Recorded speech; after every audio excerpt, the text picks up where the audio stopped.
Good evening, everyone.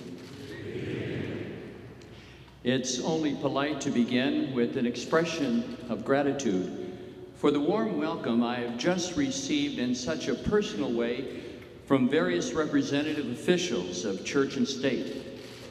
But before I do that, I ask your kind understanding as I attend to the important and happy task of publicly recognizing the dedicated service to the church and to this city of a native son of Chicago, who has distinguished himself both here and abroad as our Bishops' Conference president, who always responded with a generosity that motivates and inspires, and who has been unfailingly gracious and cordial to me, especially in these days. The Provincial of the Oblates of Mary Immaculate put it well in a recent letter to his confreres. We are grateful for Cardinal George's prophetic ministry in favor of the sanctity of life and dignity of the poor and marginalized. He has faced a broad spectrum of issues, and in doing so, he has always brought great intelligence, insight, strong conviction, and a pastoral heart to every issue and situation. And so, on behalf of all of us, all those whose faith and lives have been enriched by your witness and your ministry, I want my first words on this occasion to be thank you, Cardinal Francis George.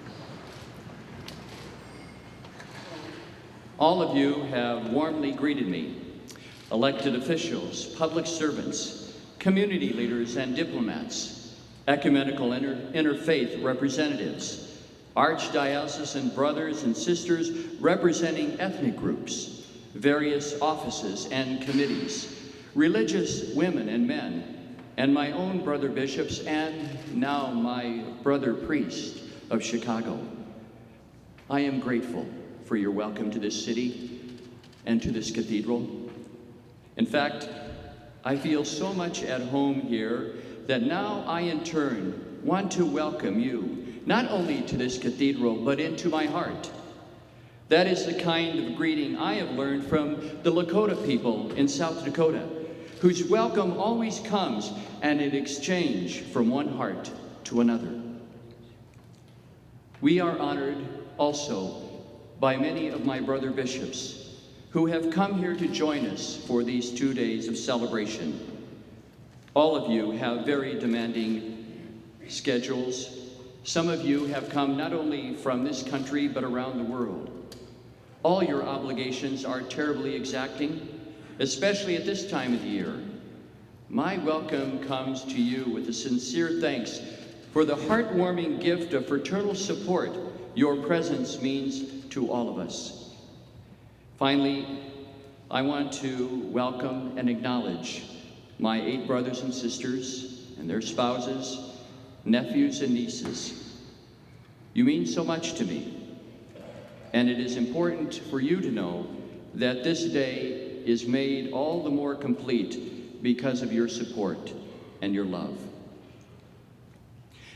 On Saturday, September 20, the day my appointment by Pope Francis was announced, the first question at the news conference was threefold. What's your agenda? What are your priorities? What's the first thing that you want to accomplish? I really wanted to respond, getting through this news conference.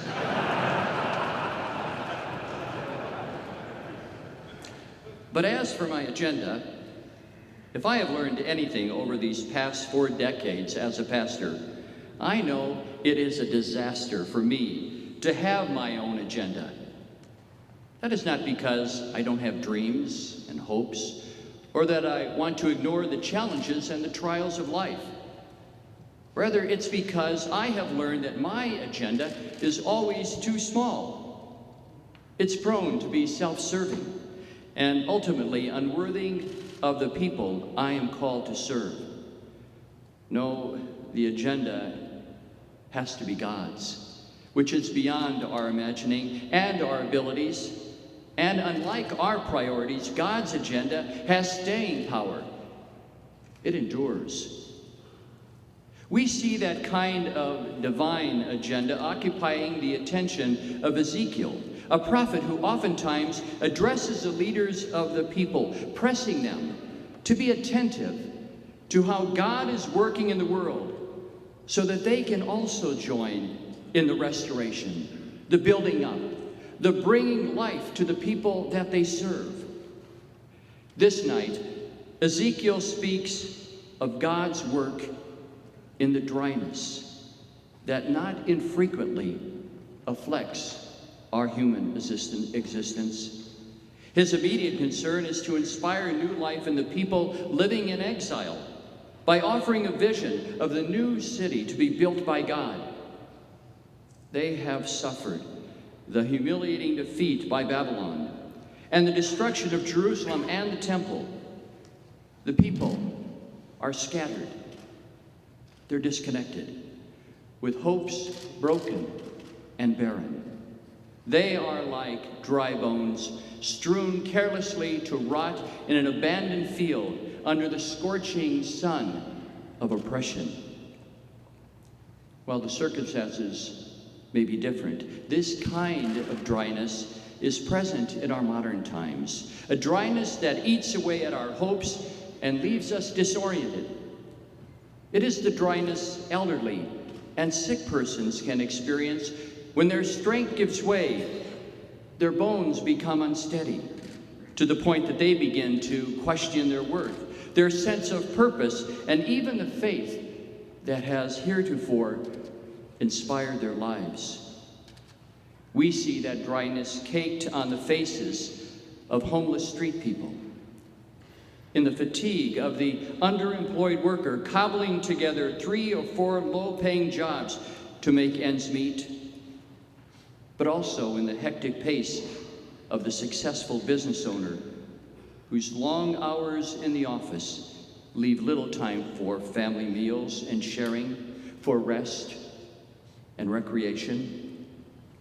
T.S. Eliot captures all of this so well in his epic poem, The Wasteland, where he describes how our modern lives easily become a heap of broken images where the sun beats and the dead tree gives no shelter, the cricket no relief, and the dry stone no sound of water. All that's left is fear in a handful of dust, and a life in Rat's Alley where the dead men lost their bones. We who are public servants, pastors, leaders all, know well this kind of dryness that ails the human soul and fatigues both body and spirit. We come face to face with it in the service to our citizens and in the ministry to our parishioners. But we who serve in public life as leaders also experience our own dryness in the tedium of attending to administrative details which most often go unnoticed and unappreciated, in the frustration we feel as we are called upon to face enormous challenges with limited energies and shrinking resources, and whenever opportunities for real improvement are squandered by petty squabbles and divisive discourse. We both, as church and civic leaders, know that kind of dryness. Like Ezekiel, we can look over the landscape of our life and service and lament. How dry these bones are. But the prophet draws our attention to this very bleak scene not to chastise or criticize, to dishearten or discourage. Rather, by crisscrossing north and south, east and west through the vast field of dry and scattered bones, this representative, this voice of God, is consoling us with the message that the Lord of creation is with us, is walking through this dryness with us, the dryness we face each and every day as leaders. And so, let us for a moment tonight walk together with Ezekiel and listen attentively as he encourages us with the three words that he speaks: spirit, people, land. Three words of comfort, words to encourage, words to help us keep our focus on all that God is doing so that our ways may be God's ways. Spirit. What should not go unnoticed as Ezekiel speaks in the Spirit over the dry bones is that there still is a responsiveness, a receptivity, a sensitivity in this lifeless heap of bones. There is still something that remains beyond the dryness and death that has smothered these dismembered skeletons. All that's needed is for the prophet, the leader in their midst, to speak in a way that inspires, to speak to the deep yearnings of the people we serve, because it is God who is keeping alive their legitimate aspirations, even when there seems to be no hope. That is why it should be beneath our dignity as leaders to speak in ways that appeal to fears and anxieties of people, rather than the hopes and the yearnings God has planted in their hearts. And when it comes to speaking to each other in moments of deep disagreement, this does not mean that we should shy away from stating our positions or making our point. We cannot engage in real dialogue unless we are conscious of our own identity, as Pope Francis reminds us. And then he adds, nor can there be authentic dialogue unless we are capable of opening our minds and hearts in empathy and in sincere receptivity to those with whom we speak. We are challenged to listen not only to the words which others speak, the Pope says, but to the unspoken communication of their experiences, their hopes, their aspirations, their struggles, and their deepest concerns. If our communication is not to be a monologue, there has to be an openness of heart and mind to accepting individuals and cultures. That is a message for all of us, for me, for my brother priests working in parishes and other ministries, and for elected officials and public servants. But civil discourse is needed not just so we can get something done for the common good, but because of the impact that failing to do so has on society. Recent studies on the involvement of young people in religion and public life bear out a common factor that discourages their participation: the harsh rhetoric and lack of comedy and civility within each group and in the way leaders in both groups treat each other. A good friend of mine who is with us here tonight advised me that when I became a seminary rector, to place a high priority on developing a faculty, a team that modeled to students how adults should act. As Monsignor Lawrence Purcell, former rector of the North American College, put it, you will teach them more about a collaborative model of ministry in this way than anything you say. It's not surprising that parishioners, citizens, and the public become uneasy and disaffected with community and public life when they see leaders speak in ways that incite fear rather than inspire hope. There is collateral damage in such tactics. But there is an even greater promise of really accomplishing something that lasts, done by God's grace when we speak with deliberate and unified aims of bringing dry bones to life. Such a commitment to civil and respectful discourse is about meeting God halfway, For he's the one who is keeping the aspirations of those we serve alive in the struggles that they face in life. People. Ezekiel also invites us to look for where God is working to build up the people. Notice that the Spirit evoked brings about a rattling of the bones, not to assemble skeletons as individuals, but as a vast army. There is a dryness in many people's lives because they have little experience of being connected in society. For them, the only economy that counts is one that depends on connections they never had and never will. So many are left unconnected because of poverty spread across generations, racism, or not having mentors to guide and inspire them about the value of education, hard work, and the self-discipline needed for personal stability. Already, in the short time that I have been here, I have been edified by the great work so many are doing through various charities and apostolates, labor unions, the business community, government programs, schools, volunteer, and civic groups. And you should be encouraged to know that helping people get connected, experience being part of society, is where God is active, working and gracing you in your dedicated ministry and in your labors. You are using your connections to help those disconnected, and that is the very work of God. Our aim should be to make sure that everyone has a place at the table of life. The mother needing prenatal and postnatal care and protection for herself and for her child. The former inmate seeking a fresh start. A drug addict who needs someone to help her take one day at a time. The father and mother who want their children to have the educational opportunities other families have. This is the vast army God is inviting us to raise up with him. Central governments in the church and the state have enormous power to create bonds, to stimulate cooperation and motivate people to work together on the local level. That has always been my approach, seeing the diocesan offices as being at the service of our parishes, to animate them while uniting and building bonds among ourselves as one local church.